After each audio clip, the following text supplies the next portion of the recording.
जय हिंद स्टूडेंट्स। तो स्टूडेंट्स, आज के लेक्चर में हम लोग कोहलरॉश लॉ के बारे में पढ़ेंगे। हम सिर्फ इसकी डेफिनेशन तक सीमित नहीं रहेंगे, हम इसमें थोड़ा डेप्थ में जाके चीजें डिस्कस करेंगे। तो स्टार्ट करते हैं हमारा आज का लेक्चर।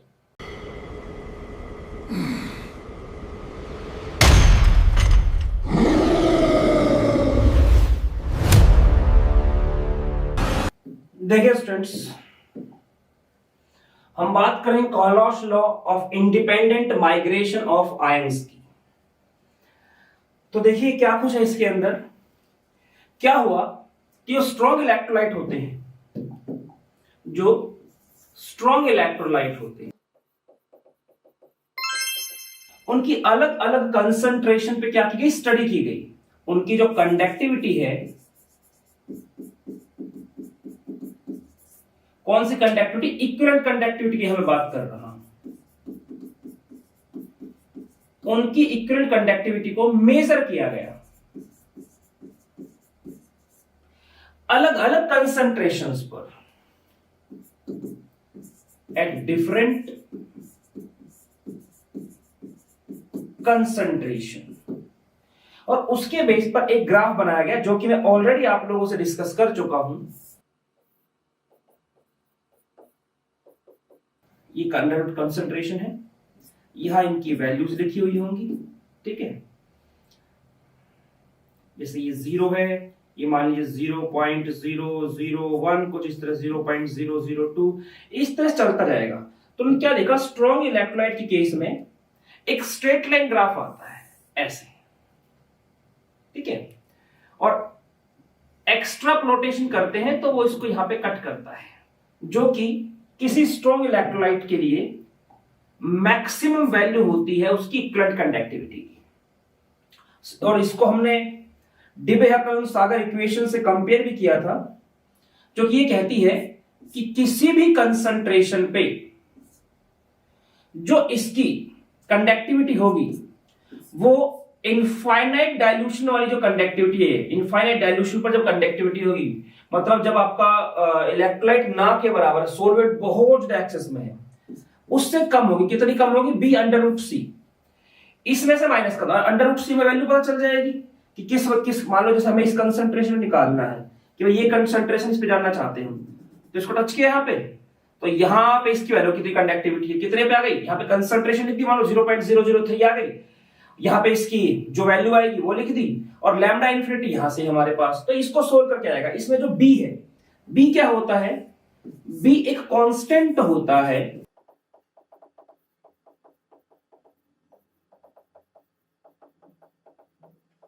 जिसकी वैल्यू नेचर ऑफ सॉल्ट पर डिपेंड करती है। किस तरह का सॉल्ट है, Ma, M2A, M2A3, जैसे NaCl, ठीक है, Na2O, जैसे आपका Al2O3, इस तरह किस तरह का सॉल्ट है उसके नेचर पर डिपेंड करता है B, ठीक है जी। तो ये सब बात होगी स्ट्रॉन्ग इलेक्ट्रोलाइट के लिए, ठीक है।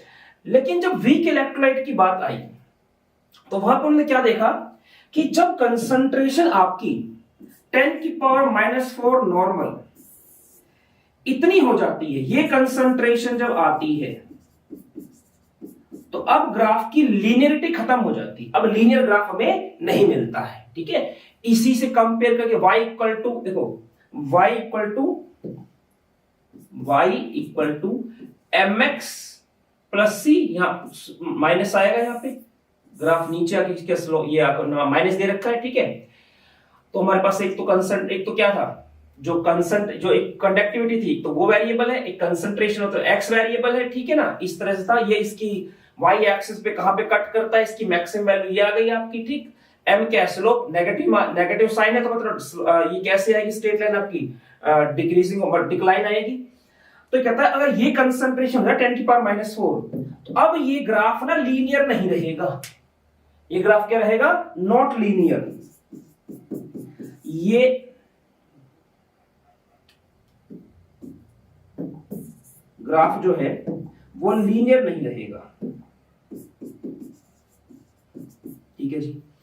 और जो वीक इलेक्ट्रोलाइट होता है, वीक इलेक्ट्रोलाइट के लिए जो उसकी मैक्सिमम वैल्यू रहेगी, या आपको जो इनफाइनाइट डाइल्यूशन पे जो वैल्यू आएगी उससे आप ग्राफिकल मेथड से निकाल ही नहीं सकते, क्योंकि उसका ग्राफ ही कैसे आता है, उसका ग्राफ लीनियर नहीं आता, वो ऐसा हो जाता है। और ये कहां जाके मिलेगा, इसको ग्राफिकली बताना हमारे लिए इजी नहीं होता है। ओहो, इसको छोटा कर दो।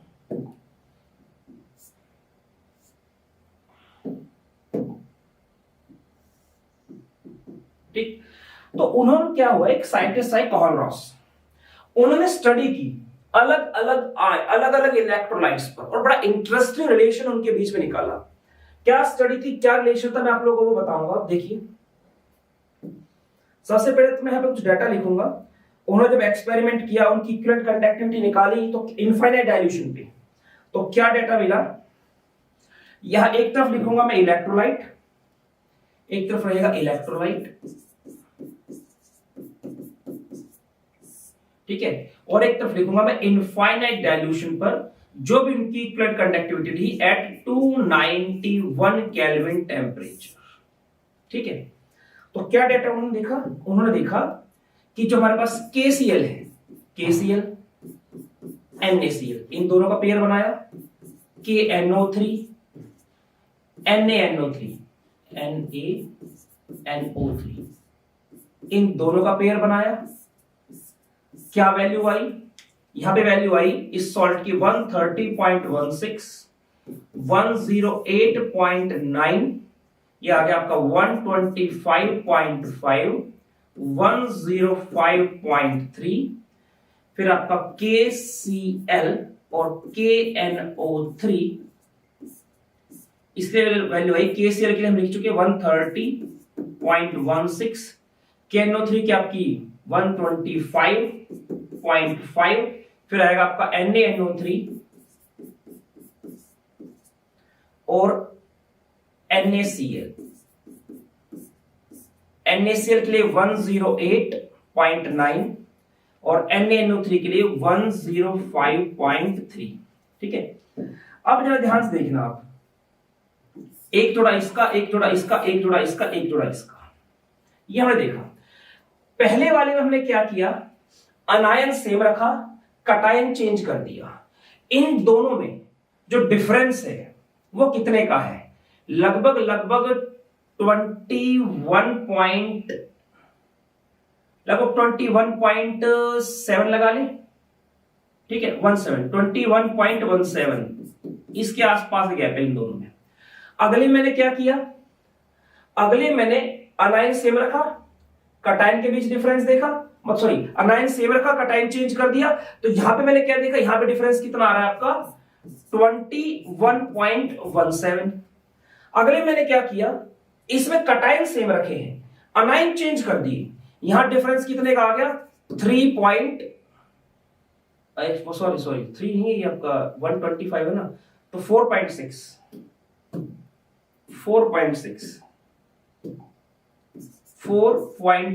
ये यूनिट हमें बताइए, ohm inverse centimetre square equivalent inverse इसकी यूनिट होती है। अब ये इन्होंने निकाला, तो इससे उन्होंने क्या क्या बात नोटिस की, उन्होंने नोटिस की कि देखो यहां पे KCl है और यहां पे KNO3 है, ठीक है, दोनों क्या है, अलग अलग तरह के सोल्ट है, यहां पे NaCl, यहां पे NaNO3 है, दोनों अलग अलग तरह के सोल्ट है।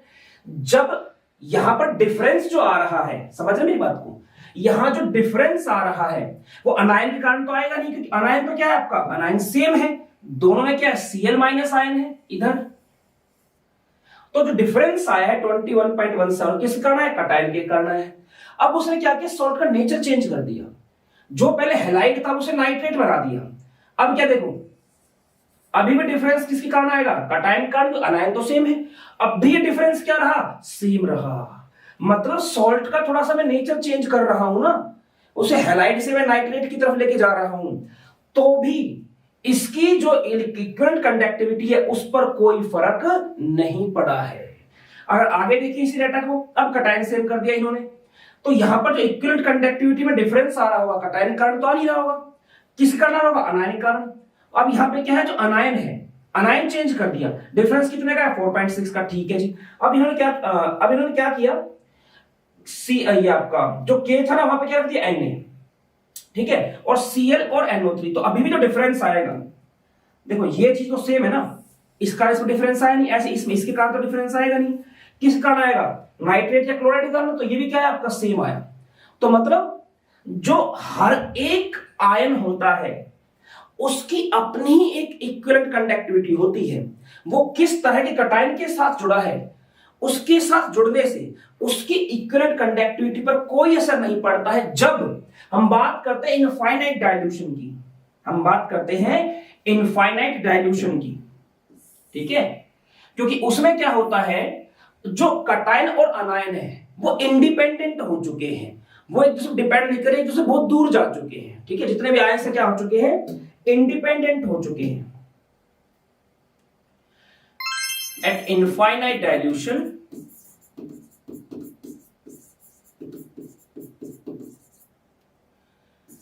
डिफरेंस नहीं लिखूंगा, ions are very apart, very meaning ions at infant dilution, interionic attraction जो होता है वो पूरी तरह से क्या हो जाता है, खत्म हो जाता है। इस कंडीशन में हम पहुंचते हैं तो हमने क्या देखा कि कटायन और अनायन जो थे किसी भी तरह के सोल्ट के साथ, किसी भी तरह के अपने से अपोजिट आयन के साथ जुड़े थे, उसका इनकी इक्विवेलेंट कंडक्टिविटी पर अब कोई असर नहीं निकला, कोई असर नहीं पड़ा।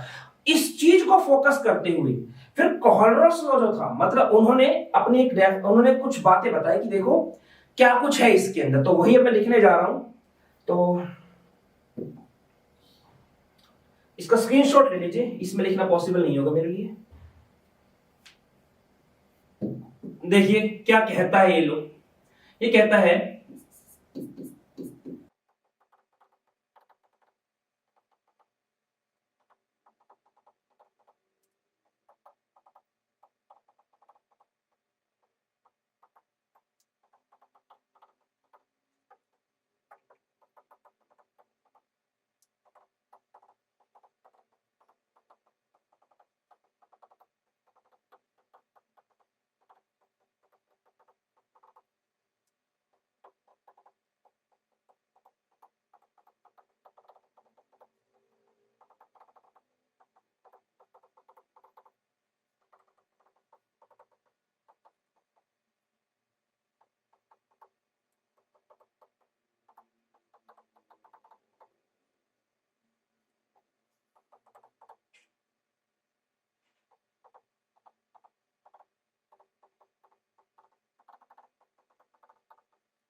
ये है आपका कोहलरॉस लॉ। ये क्या कहता है कि इनफाइनाइट डाइल्यूशन मतलब जब आयंस, जो कटायन अनायन इतने दूर चले जाए कि वो फ्रीली मूव करे एक दूसरे से, ठीक है, पूरी तरह इलेक्ट्रोलाइट की 4 मॉलिक्यूल चारों टूट गए, 20 ले तो 20 टूट गए, ठीक है, और आयंस जो है वो इतनी दूर चले गए कि उनके बीच में कोई इंटर आयनिक अट्रैक्शन नहीं रहा, अब वो एक दूसरे से इंडिपेंडेंटली माइग्रेट कर सकते हैं। ऐसे केस में जो टोटल इक्विवेलेंट कंडक्टिविटी होगी सॉल्ट की, इसमें से जो कटायन का या जो अनायन का कंट्रीब्यूशन होगा, जो उसका हिस्सा होगा, वो डिपेंड करेगा कि वो जो nature of the contributing ion, कि कौन सा आयन है, ठीक है, वो इस बात पर डिपेंड नहीं करेगा कि उसके साथ कौन जुड़ा हुआ है, अपने को आयन पे वो डिपेंड नहीं करेगा, ये इसने बोला है। और इसके बेस पर हम क्या करते हैं, इक्विवेलेंट कंडक्टिविटी के बेस पर इस डेफिनेशन को बहुत सिंपलीफाई कर लेते हैं। आप बुक में जो डेफिनेशन देखते हैं वो कुछ इस तरह से लिखी होती है।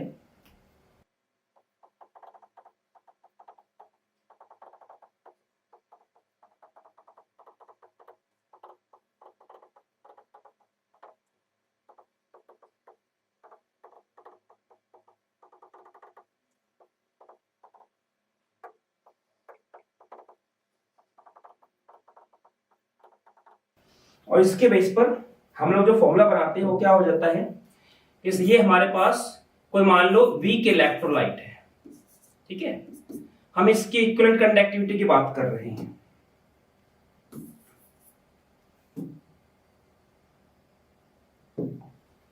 हम इसकी इक्विवेलेंट कंडक्टिविटी होते हैं, क्या कहता है कि जो इसके आयन है ना, मान लो ये A प्लस और B माइनस,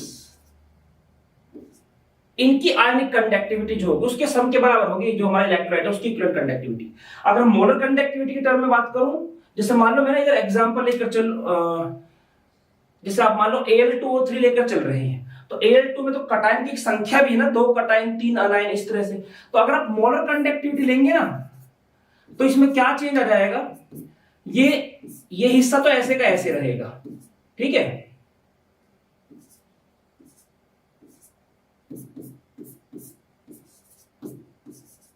और इसके साथ जो नंबर ऑफ कटायन है इसके साथ ये ऐड हो जाएगा। मान लो जैसे मैं इसको शो करूं न्यू से, ये अनायन ये कटायन, ये क्या है आपका, ये है आपका number of cations, number of cations in the formula. देखिए जो फॉर्मूला दिया गया है इलेक्ट्रोलाइट में उसमें कितने कटायन, कटायन की संख्या है ये, और ये क्या आपका, ये आपका number of anions in the formula, ठीक है। तो ये है हमारे पास Kohlrausch law of independent migration of ions, ठीक है। अब चलेंगे इससे आगे, पहले इसका आप लोग एक बार स्क्रीनशॉट ले लीजिए। तो पहले हम देखेंगे कि कोहलरॉश लॉ के न्यूमेरिकल कैसे किए जाते हैं। इनका जो फॉर्मूला है वो कॉमन सेंस, कैसे समझाता हूं मैं आप लोगों को। देखिए जैसे पहले मैं एक ऐसा एग्जांपल लूंगा जो थोड़ा आसान हो अप्रोच लगाने के लिए, ठीक है, उसके बाद न्यूमेरिकल्स पे उतरेंगे हम लोग। जैसे हमें दिया गया है KR2, ठीक है, ये है मेरा एम, और मुझे यहां तक पहुंचने के लिए कुछ डेटा दिया गया है। जैसे मुझे दिया गया है KP2 की वैल्यू, PT की वैल्यू और TR की वैल्यू, ये वैल्यूज मुझे दी गई है। मतलब वैल्यूज कैसे दी है, तो ये कोई सॉल्ट्स है, ठीक है ना, कोई इलेक्ट्रोलाइट्स है ये। तो पहले इसको तोड़ दो, जो आपका एम है ना उसको आप तोड़ के देखो, डिसोसिएट करा के देखो क्या बनता है। इसको एक कहता है भाई ये बन गया हमारे पास K और 2R। अभी मैं चार्ज नहीं लगा रहा हूं, मैं ऊपर प्लस माइनस नहीं लिख रहा हूं, ठीक है ना, वो नहीं लिख रहा हूं मैं फिलहाल अभी। अब जैसे ये मुझे यहां तक पहुंचना है, जो मुझे दिए गए हैं अगर मैं इनको तोड़ तोड़ के लिखता हूं तो मेरे पास कैसे कैसे लिखा जाएगा, ये K प्लस 2P, फिर आएगा आपका P plus T plus R, ये ऐसे ऐसे टूटेंगे। अब चार्ज भी लगाना चाहो तो चलो इसको 2 प्लस बोल दो, R पे मान लो माइनस है तो इस पे 2 प्लस है, इस पे माइनस, इस पे प्लस 1 माइनस 1, ये आपका यहां पे प्लस 1 माइनस 1। देखो जहां तक पहुंचना है ना उसके लिए हमें प्लस लगाना है, जहां तक पहुंचना है जो हमारा टारगेट है उसके आगे प्लस आना चाहिए। मैं क्या कहना चाह रहा हूं मैं समझाता हूं। सबसे पहले देखो हमें क्या चाहिए, K चाहिए मुझे। तो देखो K कहां है इस पूरे में, K हमारा यहां पे, इसे बोल दो इक्वेशन 1, इसे बोल दो इक्वेशन 2, इसे बोल दो इक्वेशन 3। तो बोलूंगा भाई इक्वेशन 1 लिखो पहले, तो इक्वेशन 1 कैसे लिखो, आपने लिख दिया K2 plus 2P minus equation 1 आ गई। अब इसमें से मुझे क्या चाहिए, 2R माइनस चाहिए, मुझे दे क्या रखा है 2P माइनस, 2P माइनस की जरूरत नहीं है, इसको हटाना है। तो जिसको हटाना होता है ना उसके लिए माइनस, तो मैं क्या करूंगा, देखो कहने का मतलब क्या है, P मेरा इसके अंदर आ रहा है तो इसमें तो आ नहीं रहा है, तो इस इक्वेशन को 2 से मल्टीप्लाई करूंगा, ठीक है। अच्छा यहाँ चार्ज में फिर ये दिक्कत आएगी, प्लस माइनस वाली प्रॉब्लम आ जाएगी, तो मैं इसको उल्टा लिखता हूं, मैं इसको TP लिख देता हूं, ठीक है, मैं इसको TP लिखता हूं, TP कि भाई ये आपका T प्लस फिर आपका P माइनस, ठीक है, अब सही रहेगा। हाँ तो मैं कहता है कि ये जो आपकी इक्वेशन 1 है, ठीक है जी, माइनस कर दो इसमें से 2 से मल्टीप्लाई करके इक्वेशन 2 को, -2 इंटू इक्वेशन 2, ये जो इक्वेशन 2 है, ठीक, मुझे 2P काटना है तो क्या चाहिए मुझे, इसमें माइनस साइन चाहिए होगा, तो T प्लस P, यहां से क्या होगा माइनस का 2T प्लस, और ये क्या होगा माइनस का 2P प्लस। बल्कि इसको ना बेशक ये चीज हटाए कर लो, आप इसको डायरेक्ट कर लो, उसमें थोड़ा समझने में और आसानी रहेगी आप लोगों को। तो मुझे जो माइनस करना था, मुझे इसको हटाना था, तो मैंने इसकी 2 से मल्टीप्लाई कर दी, तो ये आ गया 2t प्लस और ये आ गया आपका 2p माइनस। अब मेरा p वाला तो कट गया, ये कट गया है। अब अगली प्रॉब्लम क्या आ गई, ये आ गया t। मुझे t नहीं चाहिए, मुझे क्या चाहिए था r इस वाली इक्वेशन में है, तो मुझे इसको काटना है। तो ये माइनस का है ना, तो इसे क्या करूंगा, प्लस करूंगा 2 से मल्टीप्लाई करके, प्लस का 2 इंटू इक्वेशन 3। तो मेरे पास क्या आएगा, प्लस का 2t प्लस प्लस का 2r माइनस, जो कैंसिल होता है कैंसिल कर दो, इससे ये कट गया। अब देखो क्या मुझे मेरा एम नहीं मिल गया, k 2 plus plus 2r minus. इनकी वैल्यू दे रखी होगी x y z जो भी है, जैसे आपने ऑपरेशन लगाया है उसी तरह से कर दो, x minus 2y plus 2z। ये x y z के नंबर लिखे हुए कुछ ना कुछ कि भाई इनकी इतनी इतनी इक्विवेलेंट कंडक्टिविटी है, सोल्व करके आपका जो आएगा वो आपका आंसर होगा।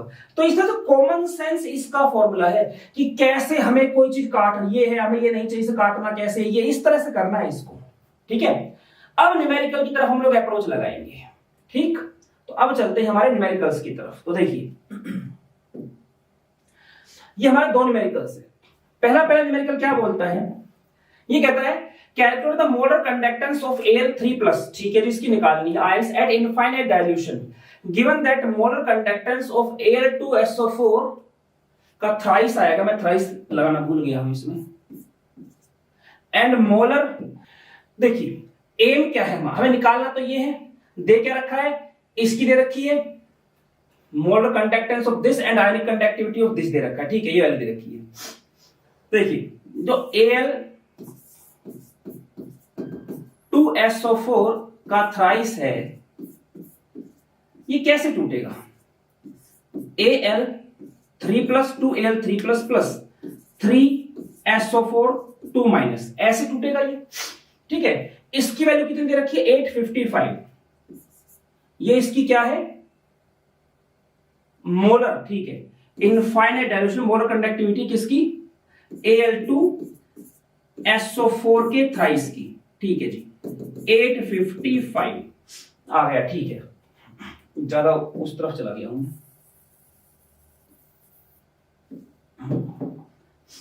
तो ये आपको मोलर कंडक्टिविटी दे रखी है Al2SO4 के थ्राइस की इनफाइनाइट डाइल्यूशन पे 855 Simon centimetre square mole inverse, ठीक है जी, दे दिया।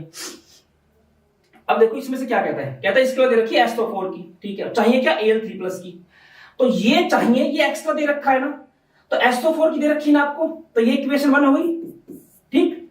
अब आपको दे रखा है SO4 2- की, वो कितनी दे रखी है, वो दे रखी है λm infinity SO4 2- is equals to 160 siemens centimetre square mole inverse. तो अगर मैं इक्वेशन 1 में से माइनस कर दूं 3 से मल्टीप्लाई करके इक्वेशन 2 की, ये इक्वेशन 2 लगा लो, 3 से मल्टीप्लाई करूंगा इसकी, 3SO4 हो जाएगा, उसे माइनस कर दो क्या आएगा, 2Al3+ आएगा। मुझे क्या चाहिए, सिर्फ Al3+, तो जो वैल्यू आएगी उसको 2 से डिवाइड कर दो, आपका आंसर आ गया। तो इक्वेशन 1 - 3 इंटू इक्वेशन 2, पहले मैं ये करूंगा, तो मेरे पास क्या आएगा, देखो Al3+, अच्छा इनको लिखते कैसे हैं, इनको लिखने का तरीका ऐसे होता है,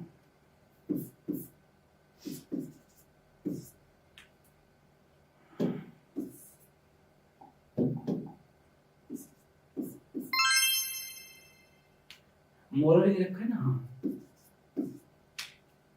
ऐसे यहां पे, ठीक है, ठीक है, तो यहां पे आ जाएगा λm0 Al3+, ठीक है, 2 टाइम्स, अच्छा 2 आगे आएगा इसमें, ये 2 और 3 क्या आएंगे, इनके आगे आएंगे, इधर 2 आएगा, ठीक है, ठीक है, प्लस में है 3 टाइम्स λm0 SO4 2-, इसमें से मैंने माइनस कर दिया 3 टाइम्स ऑफ λm0 SO4 2-। अब जैसे इसमें लिखा है वैसे इनकी वैल्यू रख दो, तो वैल्यू रखेंगे तो हमें क्या मिलेगा कि भाई 855 जो कि इक्वेशन 1 थी, माइनस कर दिया हमने 3 इंटू 160, 3 इंटू 160, यहां से क्या आ गया 16 3 48, 480 हो गए, 480। अब इसमें से देखो हमें ये करना 580, 680, 780, 880। 880 जाएंगे तो 400 आएगा, उसमें से हम कितने कम कर दे 25, यानी कि 375। 375 Simon centimetre square mole inverse आएगा। ये वैल्यू किसके लिए आएगी? ये वैल्यू आएगी आपकी, देखो ये तो कट गया, तो किसके लिए आई आपकी 2Al3+। मुझे क्या चाहिए Al3+ के लिए, तो वो क्या हो जाएगा, जो ये वैल्यू आई है इसको 2 से डिवाइड कर देंगे, ठीक है। 187.5 Simon centimetre square mole inverse. इस तरह से हम इसे करेंगे। नेक्स्ट क्वेश्चन की बात करते हैं, देखिए सेकंड क्वेश्चन। इसमें क्या है, मोलर कंडक्टेंस दे रखी है आपको NaOH के लिए, ठीक है। कैलकुलेट क्या करनी है, BaOH का ट्वाइस, ठीक है। जो एम है पहले मैं उसको लिख लेता हूं। पहले हमने क्या किया, हमें एम लिखना है कि हमारा एम क्या है। हमारा एम है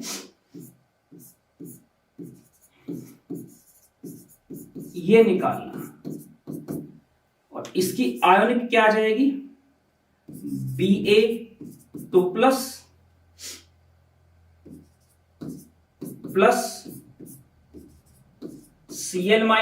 OH माइनस, और 2 से कर देंगे इसकी मल्टीप्लाई, ठीक है जी। तो ये तो आगे, ये तो मेरा एम हो गया, ठीक है। ये एम है। गिवन क्या है, गिवन है NaOH NaCl BaCl2 के लिए, तो लैम्डा m0 NaOH NaCl और BaCl2, ठीक है जी। टूट के क्या कह देंगे, ये Na+ OH माइनस, ठीक है।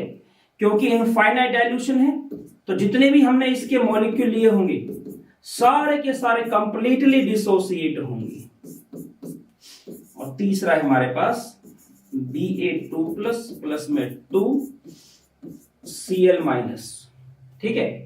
अब वैल्यू क्या कर दी है, NaOH की है 2.48, इसको मैं अलग कलर से लिखता हूं ताकि थोड़ा कंफ्यूजन ना हो। वो है 2.481 इंटू 10 की पावर -2, ठीक है ना। यूनिट सबकी क्या रहेगी, siemens metre square mole inverse है इसमें। फिर है आपका NaCl, NaCl के लिए वैल्यू क्या है 1.265 इंटू 10 की पावर -2, और तीसरा है हमारे पास 2.8 इंटू 10 की power -2 siemens metre square mole inverse, ठीक है। अब देखो जो टारगेट मुझे पहले चाहिए Ba2+, इस पूरे के अंदर कहां है, ये रहा। तो इक्वेशन थर्ड में है ये इक्वेशन 1 मान लो, ये इक्वेशन 2 और ये इक्वेशन 3। तो मेरे पास मैं क्या करूंगा, मैं लिखूंगा पहले इक्वेशन 3, ठीक है। इक्वेशन 3 ऐसे लिख लो,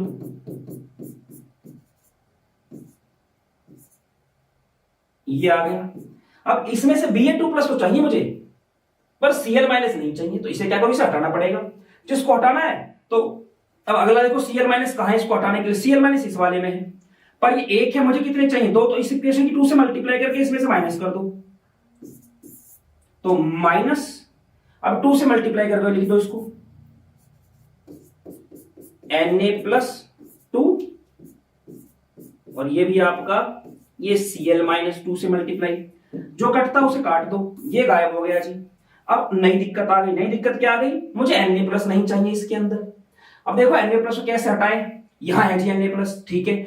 तो ये माइनस का है ना, तो इसे प्लस करेंगे तभी तो कटेगा, तो प्लस क्या कर दो, ये एक है तो 2 से मल्टीप्लाई कर दो, 2 इंटू इक्वेशन 1, तो प्लस कर दिया 2 lambda m0 Na+ plus 2 lambda m0 OH minus, ठीक है जी।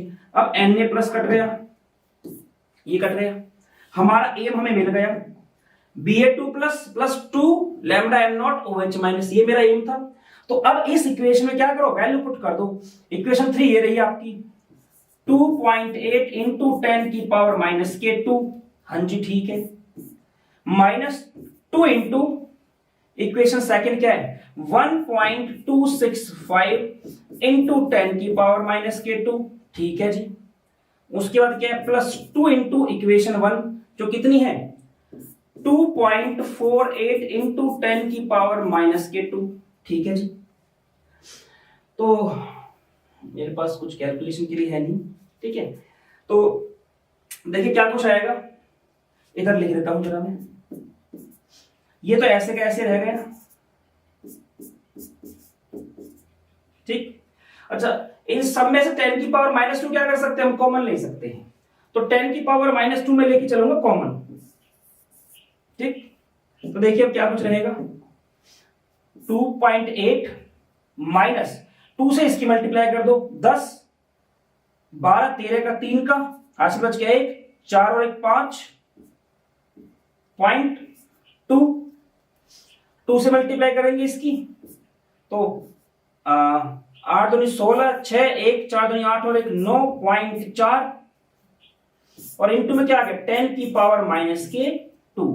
अब इसको हमें सोल्व करना है 2.8 और 2.5, देखो 2.5 और 2.5 कितने होते 5 हो जाते ना और 3 ज्यादा है तो 5.33 हो गया, सॉरी ये तो माइनस का है, मैं सॉरी मुझसे गलती होगी, इधर लेते हैं। अगर मैं इसमें जोड़ता हूं पूरे 3 जोड़ दूं तो कितना हो गया 7.96 हो गया ना, ये 7.96 में से 0.20 हटा दो क्या आ गया 7.76 आ गया, 7.76 माइनस 2.53 इंटू में 10 की पावर माइनस के 2, तो आंसर क्या आ जाएगा, ये आ गया आपका ये आ गया आपका 5.23, ऐसा ही कर रहा हूं 5.23 इंटू 10 की पावर माइनस के 2, तो इसका जो आंसर है वो अलग कलर से लिख रहा हूं मैं 5.23 इंटू 10 की power minus 2 siemens metre square mole inverse,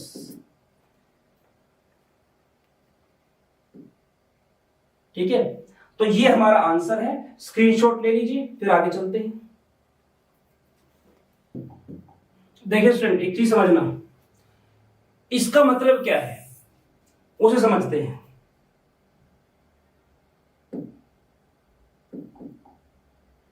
देखिए ये जो मैंने ऐसे लिखा हुआ है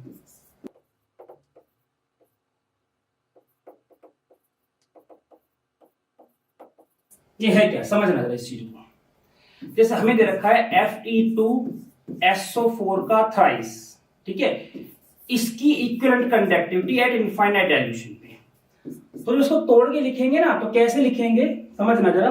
मैं इक्विवेलेंट कंडक्टिविटी की बात कर रहा हूं यहां पे, lambda naught equivalent Fe3 plus जो भी इस पर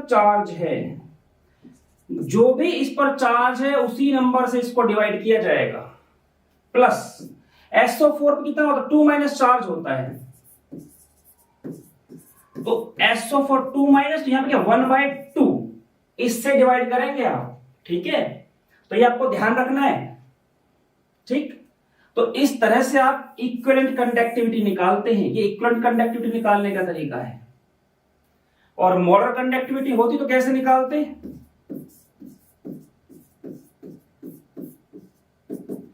फिर हम लिखते 2 times of molar conductivity of Fe3 plus ion eight infinite dilution plus 3 times of molar conductivity of SO4 2 minus ion, इनका सम होता है, यहां से निकलती है आपकी molar conductivity eight infinite dilution. तो इन सब चीजों में कंफ्यूज मत होना, कोलबर्ग्स लॉ भी यहां पे खत्म नहीं हुआ है, इसके एप्लीकेशन है और उसके बाद इसमें थोड़ा और डेप्थ में जाके बात करेंगे हम लोग। तो स्टूडेंट आज के लेक्चर मुझे इतना डिस्कस करना था, इसके आगे मिलेंगे नेक्स्ट लेक्चर में, तब तक जितना हो सकता है ज्ञान बटोरते रहिए, अपने टीचर्स का सम्मान कीजिए। मिलते हैं नेक्स्ट लेक्चर में, तब तक फिजिकली, मेंटली और स्पिरिचुअली तगड़े होने पर ध्यान दीजिए। जय हिंद।